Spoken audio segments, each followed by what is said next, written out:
Tales of a Fourth Grade Nothing by Judy Blume, Chapters 5 and 6. Chapter 5, The Birthday Bash. I got used to the way Fudge looked without his top front teeth. He looked like a very small first grader. Dr. Brown, our dentist, said he'd have to wait until he was 6 or 7 to get his grown-up teeth. I started calling him Fang because when he smiles, all you can see are the top 2 side teeth next to the big space, so it looks like he has fangs. My mother didn't like that. "I want you to stop calling him Fang," she told me. "What should I call him?" I asked. "Farley Drexel?" "Just plain Fudge will be fine," my mother said. "What's wrong with Farley Drexel?" I asked. "How come you name him that and you don't like it?" "I like it fine," my mother said, "but right now we call him Fudge, not Farley, not Drexel, and not Fang." "What's wrong with Fang?" I asked. "I think it sounds neat." "Fang is an insult." "Oh, come on, Mom. He doesn't even know what a fang is." "But I know, Peter, and I don't like it." Okay. Look, I promised never to call my brother Fang again, but secretly whenever I look to him, I think it, my brother Fang Hatcher. Nobody can stop me from thinking. My mind is my own. Fudge is going to be 3 years old. My mother said he should have a birthday party with some of his friends. He plays with 3 other little kids who live in our building. There's Jenny, Ralph, and Sam. My mother invited them to Fudge's party. Grandma said she'd come over to help. My father couldn't make it. He had a Saturday business appointment. I wanted to go to Jimmy Fargo's, but my mother said she needed me to supervise the games. The kids were invited from 1 until 2:30. "That's only an hour and a half," my mother reminded me. "Well, that's not so bad, is it, Peter?" "I don't know yet," I told her. "Ask me later." The kitchen table was set up for the party. The cloth and napkins and paper plates and cups all matched. They had pictures of Superman on them. Right before party time, Grandma tried to change Fudge into his new suit, but he screamed his head off about it. "No suit! No suit! No, no, no, no, no!" My mother tried to reason with him, too. "It's your birthday, Fudgy. All your friends are coming. You want to look like a big boy, don't you?" While she was talking to him, she managed to get him into his shirt and pants, but he wouldn't let her put on his shoes. He kicked and carried on until my mother and grandmother were both black and blue. Finally, they decided as long as he was in his suit, his feet didn't matter, so he wore his old bedroom slippers. Ralph arrived first. He's really big, and he isn't even 4 years old. He doesn't say much either. He grunts and grabs a lot, though. Usually his mouth is stuffed full of something, so the first thing Ralph did was wander into the kitchen. He looked around for something to eat, but Grandma was guarding the place. She kept telling him, "Nope, gotta wait until the other children come." Jenny arrived next. She was wearing little white gloves and party shoes. She even carried a pocketbook. Besides that, she had on dirty jeans and an old sweater. Her mother apologized for her clothes, but said she couldn't do anything with Jenny lately, especially since she had taken to biting. "What does she bite?" I asked, thinking about furniture or toys or stuff like that. "Well, she bites people," Jenny's mother said, "but you don't have to worry about it unless her teeth go through your skin. Otherwise, it's perfectly safe." I thought, poor old Fudge, he can't even bite back since he hasn't got any top front teeth. I looked at Jenny. She seemed so innocent. It was hard to believe she was a vampire. Sam came last. He carried a big present for Fudge, but he was crying. "It's just a stage he's going through," his mother explained. "Everything scares him, especially birthday parties, but he'll be fine, won't you, Sam?" Sam grabbed onto his mother's leg and screamed, "Take me home! Take me home!" Somehow Sam's mother untangled herself from Sam's grip and left. So at 5 after 1, we were ready to begin. We had an eater, a biter, and a crier. I thought that 2:30 would never come. I also thought my mother was slightly crazy for dreaming up the party in the first place. "Doesn't Fudge have any normal friends?" I whispered. "There's nothing wrong with Fudgy's friends," my mother whispered back. "All small children are like that." Grandma got them seated around the kitchen table, and she put a party hat on each kid's head. Sam screamed, "Get it off! Get it off!" But the others wore their hats and didn't complain. My mother snapped a picture of them with her new camera. Then Grandma turned off the lights, and my mother lit the candles on Fudge's cake. It had chocolate frosting and big yellow roses. I led the singing of Happy Birthday. My mother carried the cake across the kitchen to the party table and set it down in front of Fudge. Sam cried, "Too dark, too dark!" So Grandma had to turn on the kitchen lights before Fudge blew out his candles. When he was finished blowing, he reached out and grabbed a rose off of his cake, and he shoved it into his mouth. "Oh, Fudge, look what you did!" But Grandma said it's his birthday, he can do whatever he wants. So Fudge reached over and grabbed a second rose. I guess Ralph couldn't stand seeing Fudge eat those yellow roses because he grabbed one too. And by that time, the cake looked pretty messy. My mother, finally coming to her senses, took the cake away and sliced it up. Each kid got a Dixie cup, a small piece of cake, and some milk, but Jenny hollered, "Where's my rose? I want one too!" because her slice of birthday cake didn't happen to have one. My mother explained that the roses were only decorations and there weren't enough to go around. Jenny seemed to accept that, but when Grandma stood over her to help her open her Dixie, Jenny bit her on the hand. "She bit me!" Grandma cried. "Did it break the skin?" my mother asked. "No, I don't think so," Grandma said, checking. "Well, good. Then it's nothing to worry about," my mother told her. Grandma went into the bathroom to put some medicine on it anyways. She wasn't taking any chances. Ralph was the first one to finish his food. "More, more, more," he sang, holding up his empty plate. "I don't think you should give him any more," I whispered to my mother. "Oh, Peter, this is a party. Let him eat whatever he wants." "All right," I said. "Why should I care?" My mother served Ralph a second piece of cake. He threw up right after he finished it. Me and Grandma took the kids into the living room while my mother cleaned up the mess. Grandma told Fudge that he couldn't open his presents until his friends watched.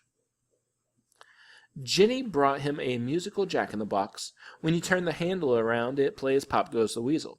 When you reach the part of the song about Pop, the top opens and a funny clown jumps up. Fudge loved it. He clapped his hands, laughed and laughed, but Sam started to scream, "No more, no more, take it away!" He hid his face in his hands and would not look up until Grandma promised to put the Jack-in-the-Box in the other room. Fudge opened Ralph's present next. It was a little wind-up car that ran all over the floor. I kind of liked it myself, so did Ralph, because he grabbed it away from Fudge and said, "Mine!" "No!" Fudge shouted, "Mine!" When my mother heard the racket, she ran in from the kitchen. She explained to Ralph that he had brought the car to Fudge because it was his birthday, but Ralph wouldn't listen. I guess my mother was afraid he might throw up again, and this time on the living room rug, so she begged Fudge to let Ralph play with the car for a few minutes. But Ralph kept screaming it was his car, so Fudge started to cry, and finally my mother took the car away and said, "Let's see what Sam brought you." Fudge liked that idea. He forgot about the little car as he ripped the paper and ribbon off of Sam's package. It turned out to be a big picture dictionary, the same kind the Yarbies brought me a couple months ago. Fudge got mad when he saw it. "No, no more book!" and he threw it across the room. "Fudge, that's terrible," my mother said. "You mustn't do that to the nice book."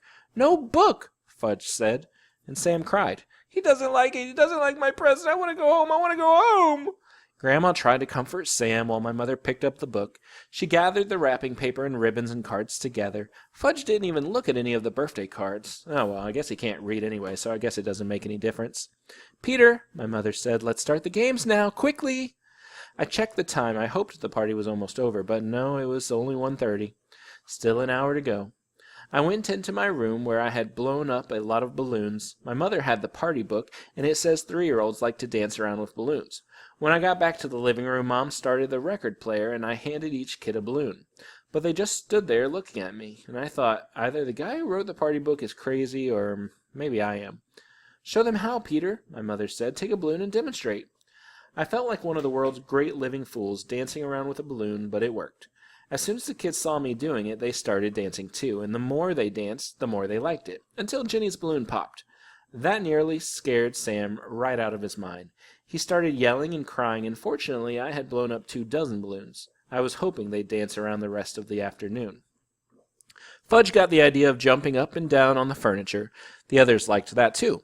So instead of dancing with their balloons, that's what they did, and soon they were running from room to room, yelling and laughing and having a great time. And then the doorbell rang. It was Miss Rudder. She lives in the apartment right under us. She wanted to know what was going on. She said it sounded like her ceiling was about to crash in on her any second. My mother explained that Fudge was just having a little birthday party, and wouldn't she like to stay for a piece of cake?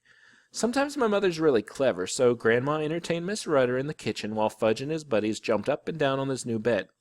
It was delivered this morning. Fudge hasn't even slept in it yet, so naturally, when my mother found out what they were up to, she was mad. "Stop it right now," she said. "New bed, big boy." Fudge told her. Was he proud? "You won't have a big boy bed for long if you don't stop jumping on it," my mother told him. "I know. Let's all sit down on the floor and hear a nice story." My mother selected a picture book from Fudge's bookshelf. "I heard that one," Ginny said as she saw the cover. "All right," my mother told her, "let's hear this one." She held up another book. "I heard that one too," Ginny said. I think my mother was starting to lose her patience, but she chose a third book and said, "We'll all enjoy this one, even if we know it by heart. And if we do know it by heart, well, we can say it together." That's just what Ginny did. And when my mother skipped a page by mistake, Ginny was right there to remind her. If you ask me, my mother felt like biting Ginny by that time. When the story was over, it was 2 o'clock and Ralph was sound asleep on the floor.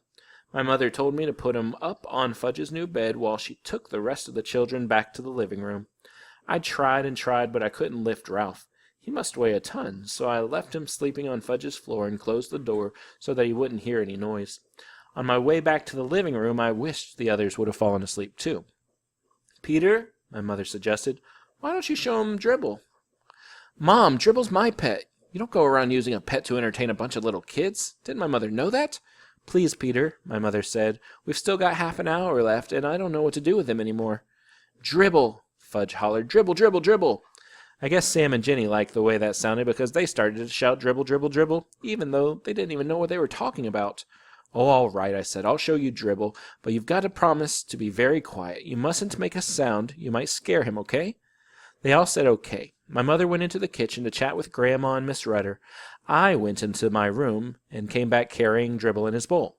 I put my finger over my lips to remind Fudge and his friends to be quiet, and it worked. At first nobody said a word. So I put Dribble down on the table. Fudge and Sam and Ginny stood over his bowl. "Ooh, turtle," Ginny said. "Yes, Dribble's a turtle. My turtle," I said in a soft voice. "See, Fudge whispered. "They can all see," I told Fudge. "Nice turtle," Sam said. I wondered why he wasn't afraid this time. "What does Dribble do?" Ginny asked. "Do? Well, he doesn't do anything special. He's a turtle. He just does turtle things." "Well, like what?" Ginny asked.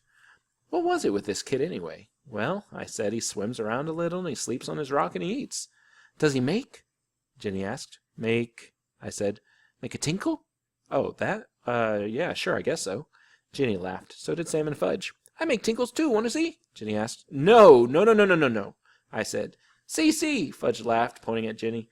And Ginny had a big smile on her face, and the next thing I knew, there was a puddle on the rug. "Mom!" I hollered. "Come quick!" My mother dashed in from the kitchen. "What, Peter, what is it?" "Just look at what Ginny did," I said. "What is that?" my mother asked, eyeing the puddle. She made on the floor, and on purpose. "Oh, Ginny," my mother cried, "you didn't." "Did to," Ginny said. "Well, that was very naughty," my mother told her. "You come with me." She scooped up Ginny and carried her into the bathroom. After that, Mom mopped up the puddle. Finally, the doorbell rang. It was 2:30. The party was over. I could hardly believe it. I was beginning to think it would have never ended.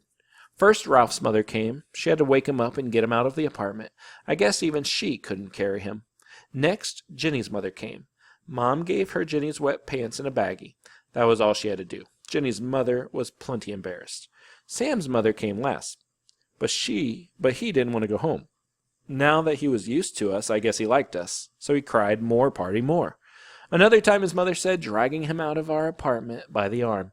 My mother flopped down in a chair. Grandma brought her 2 aspirins and a glass of water. "Here, dear," she said. "Maybe these will help." My mother swallowed the pills and she held her head. 3 is kind of young for a party," I told my mother. "Peter Warren Hatcher," my mother began. "Yes?" I asked. "You're absolutely right." I flopped down next to my mother. She put her arm around me. Then we both watched Fudge work his new Jack-in-the-Box. Later, when my father got home, he said, "How did Fudge's party go?" My mother and I looked at each other, and we laughed. Chapter 6. Fang Hits Town. Fudge liked his new bed a lot. There was just one problem. He fell out of it every night. By the 4th night, my mother and father got smart. They pushed the bed against the wall and surrounded the other side with chairs. Now there was no place for Fudge to fall. But every morning my mother found him curled up in one of the chairs. My father said they could have saved their money since Fudge was so happy sleeping in an old chair. On Saturday, we had to go to the dentist. He wanted to check Fudge's mouth again, to make sure everything healed all right since his flying experience. Dr. Brown is an old friend of my father's. They went to school together. He always saying he takes special good care of me and Fudge because we're chips off the old block being my father. His office is on the other side of the park. It's near Madison Avenue. My mother said we'd make a day of it, and wouldn't that be fun? I'd rather go to the movies with Jimmy Fargo, I told her. But we'll have such a good time, my mother said. The three of us will go out for lunch, and then we'll get new shoes for you and Fudge. I've been out to lunch with Fudge, I reminded her. He's growing up, Peter. He knows how to behave now. I'd still rather go to the movies with Jimmy. Well, you're coming with me, and that's that.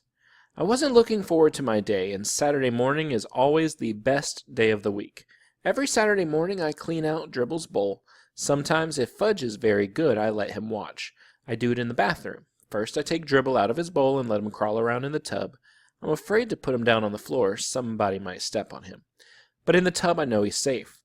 Next, I take the rocks out of his bowl and wash them. The last thing I do is wash the bowl itself. I really scrub it. I even rinse it 2 or 3 times to make sure all the soap is out. When I'm done with that, I put the rocks back in and fill it with just the right amount of water. After I put Dribble back in his bowl, I feed him. Usually, he goes right to sleep on his favorite rock. I guess running around in the bathtub really makes my turtle tired. Today I finished with Dribble just in time. My mother was rushing, mumbling about us getting to Dr. Brown's office in time for our appointment. When we were outside, we took the crosstown bus, then walked a few blocks to his office. As soon as the nurse saw Fudge, she said, "How's my favorite patient?" She gave him a hug and a little book to read. To me, she said, "Good morning, Peter." It burns me up the way people treat Fudge. He's not so special, he's just little, that's all. But someday he's going to be 9 years old, too. I can't wait until he is. They don't know there's nothing so great about him after all. Soon the nurse said, "Fudge, Dr. Brown's ready for you. Come with me now." Fudge took the nurse's hand. Dr. Brown has this rule about mothers in the examining room with their kids. They're not allowed. Mothers are a big problem, Dr. Brown told me once. I agreed. I looked through a National Geographic magazine while I waited. After a few minutes, the nurse came out and whispered something in my ear to my mother. I looked up, wondering what the big secret was. Then my mother said, "Peter, Dr. Brown would like you to help him with Fudge." "Help him?" I said. "I'm no dentist." The nurse said, "Peter, dear, if you'll just come with me, I'm sure everything will work out fine." So I went with the nurse. "What do I have to do?" I asked her. "Oh, not much. Dr. Brown just wants you to show Fudge how you open your mouth and how he checks your teeth." "What do I have to do that for?" I asked. "I don't need a checkup yet. I just had one last month." "Well, your brother won't open his mouth this morning," the nurse whispered. "He won't?" "No, he won't," she said again. I thought that was pretty funny. I mean, I never considered refusing to open my mouth at the dentist's office. When he says open, I open. When we reached the examining room, Fudge was sitting in the big chair. He had a towel around his neck, and he looked all ready for action. Dr. Brown was showing him lots of little things and explaining what he does with each one. Fudge kept nodding, but he wouldn't open his mouth. "Ah, Peter," Dr. Brown said when he saw me, "would you open your mouth so I can count your teeth?" That's what he tells little kids he's doing, counting their teeth. Little kids will believe anything. I went along with Dr. Brown's joke, so I opened my mouth very wide. Wider than when I'm a real patient. He put his mirror in and said, "Wonderful teeth, just beautiful, a regular chip off the old block. Such a shame your brother can't open his mouth the way you do." "Can so," Fudge said. "No," Dr. Brown told him, "you can't open your mouth nearly as good as Peter." "Can so, see?" And Fudge opened his mouth. "No, I'm sorry, Fudge," Dr. Brown said. "It's still not as good as Peter." So Fudge opened his mouth really wide. "Count teeth," he said. "Count Fudge's teeth." Well, Dr. Brown pretended to think about it. "Count!" Fudge shouted. "Well," Dr. Brown said again, "I guess as long as you're here, I might as well count your teeth." So he checked Fudge's mouth. When he was through, Fudge said, see, just like Peter." "Yes, I can see that. You are just like Peter." He gave me a wink. I liked the way Dr. Brown tricked Fudge into opening his mouth. So when he was through examining him, I whispered, "Couldn't you make Fudge some false teeth until his grown-up ones come in?" "No, he'll just have to wait," Dr. Brown said. "But he looks like he has fangs," I told him. "You'd better not say that in front of your mother," Dr. Brown said. "I know it. She's not too big on fangs." Dr. Brown thanked me for helping him. My mother made another appointment for Fudge, and the nurse kissed my brother goodbye, and we left. "That wasn't so bad, was it, Peter?" my mother said. Well, it could have been worse, I admitted. We headed for Bloomingdale's, where we get our shoes. There are 5 salesmen in the children's shoe department. 2 of them my mother doesn't like. She thinks they don't measure my feet carefully. That all they care about is selling shoes, even if they don't have the right sizes in stock. The other ones my mother thinks are okay. There's one she likes a lot. His name is Mr. Berman. I like him too because he's funny. He usually makes believe that the right shoe goes on the left foot, or that Fudge's shoes are really for me. Anyway, when Mr. Berman waits on us, buying shoes is almost fun. Today Mr. Berman spotted us right away. He always remembers our name. Well, if it isn't the Hatcher boys, he said. In the flesh, I told him. Fudge opened his mouth for Mr. Berman. See, all gone. His teeth, my mother explained to Mr. Berman. He knocked out his top 2 front teeth. Well, congratulations, Mr. Berman said. That calls for a celebration. He reached into his jacket pocket and pulled out 2 lollipops. He handed one to me and one to Fudge. Ooh, Fudge said, lolly! Mine was root beer flavored. I hate root beer. But I thanked Mr. Berman anyway. I'll save it for after lunch, I told him, handing it to my mother, and she put it into her purse. Fudge got a lemon lolly. He ripped off the paper and started sucking it right away. Now then, what'll it be, boys? Mr. Berman asked. My mother answered, brown and white saddles for Fudge and loafers for Peter. Okay, Peter. Let's see how those feet have grown. I slipped out of my old shoes and stood up. I stuck my left foot into Mr. Berman's foot measure. Then he turned it around and I put my right foot in. That's another reason why my mother thinks Mr. Berman's good at selling shoes. He measures both feet. Some other salesmen only measure one. My mother says feet can be different sizes even on the same person, and it's important to make sure the size fits the biggest foot. What color loafers, Peter? Mr. Berman asked. Brown, I said, same as my old ones. When Mr. Berman went into the back to look for shoes for me, and my mother noticed a hole in the toe of my sock. Oh, Peter, why didn't you tell me you had a hole in your sock? Well, I didn't know I had one, I said. Oh, I'm so embarrassed. Well, it's my sock, Mom. Why should you be embarrassed? Well, it looks terrible. I mean, to come shopping for shoes with a hole in your sock? That's just awful. Can't you hide it a little? Well, where am I supposed to hide it? I don't try to get the hole in between your toes so it doesn't show. I wiggled my sock around, trying to rearrange my hole. My mother sure worries about silly things. Mr. Berman came out with 2 pairs of loafers. He likes to try different sizes to make sure I'm getting the right one. One pair was much too big, and the other pair fit fine. Wear or wrap? Mr. Berman asked my mother. Wrap, please, she said. We'll wear the old ones home. I've never been allowed to wear new shoes home from the store. Don't ask me why. But my mother always has the new pair wrapped up, and I can't wear them until the next day. When I was finished, Mr. Berman untied Fudge's shoes and measured his feet. Brown and white saddle shoes, my mother reminded him. Mr. Berman went into the back and returned with 2 shoe boxes, but when he opened the first box and Fudge saw the saddle shoes, he said no. No what? My mother asked. No shoes, Fudge said. He started kicking his feet. Oh, don't be silly, Fudgy. You need new shoes, my mother told him. No, he hollered. Everybody in the shoe department looked over at us. Here's the perfect size, Mr. Berman told Fudge, holding up one shoe. Wait till you see how nice these new shoes will feel. Fudge kicked some more. It was impossible for Mr. Berman to get the shoes on his feet. He screamed, No shoes! No! My mother grabbed hold of him, but he was wiggling all around. He managed to give Mr. Berman a kick in the face. Lucky for him, Fudge only had on socks. Now look, Fudge, my mom said. You must get new shoes. Your old ones are too small. So what kind do you want? I don't know why my mother bothered to talk to him like he was a regular person. I mean, when Fudge gets himself into a temper tantrum, he doesn't listen to anything.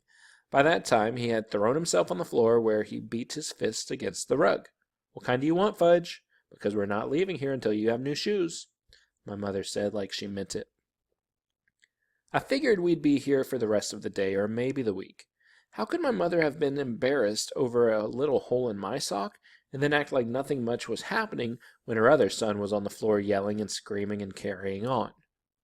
I'm going to count to 3, my mother told Fudge, and then I want you to tell me which shoes you want. Ready? 1, 2, 3. Fudge sat up.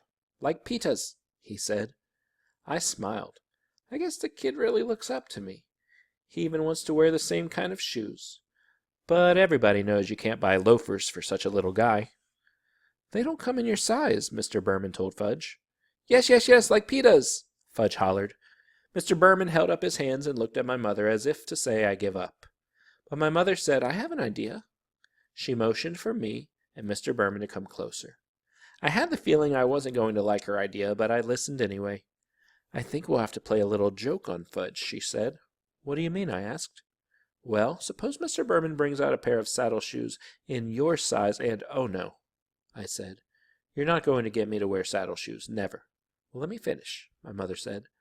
Mr. Berman can bring them out and you can try them on, and then Fudge will think that's what you're getting. But when we leave, we'll take the loafers. That's mean. You're taking advantage of him. Since when do you worry about that? My mother asked. Since now, I told her.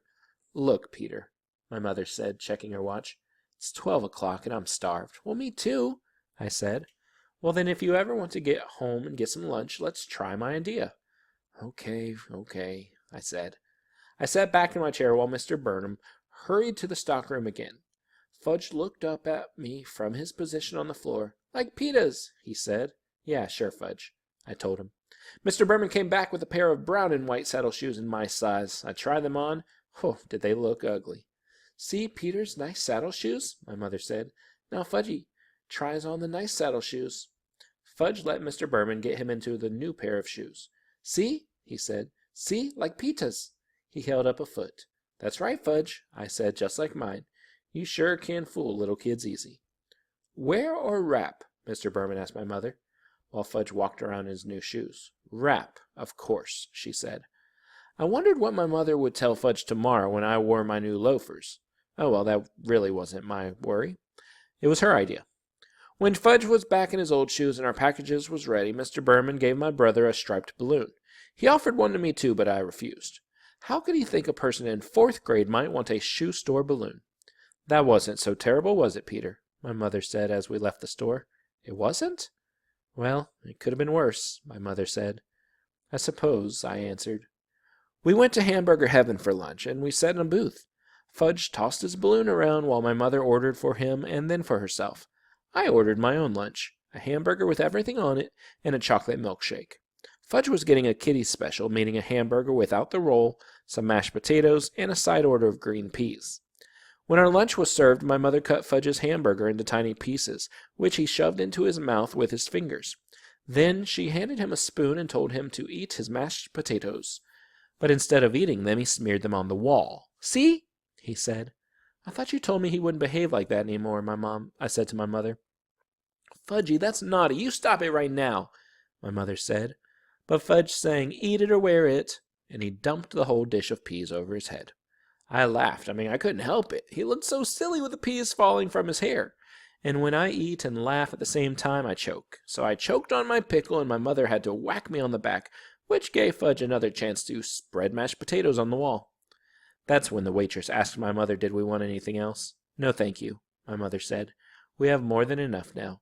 She wiped off the wall with her napkin and told Fudge he was very, very naughty. Not me, Fudge said. Not me. Yes, you, my mother told him. Why can't you eat like Peter? See how nice Peter eats? Fudge didn't say anything. He just stuck his fork into his balloon. It popped, and he screamed, all gone, one more balloon, more. Be quiet, I told him. Can't you ever act human? That's enough, Peter, my mother said. She should have slugged him. That would teach that brother of mine how to behave in Hamburger Heaven. We took a cab home. Fudge fell asleep on the way. He had his fingers in his mouth and made his slurping noise. My mother whispered to me, our day wasn't that bad, was it, Peter? I didn't answer.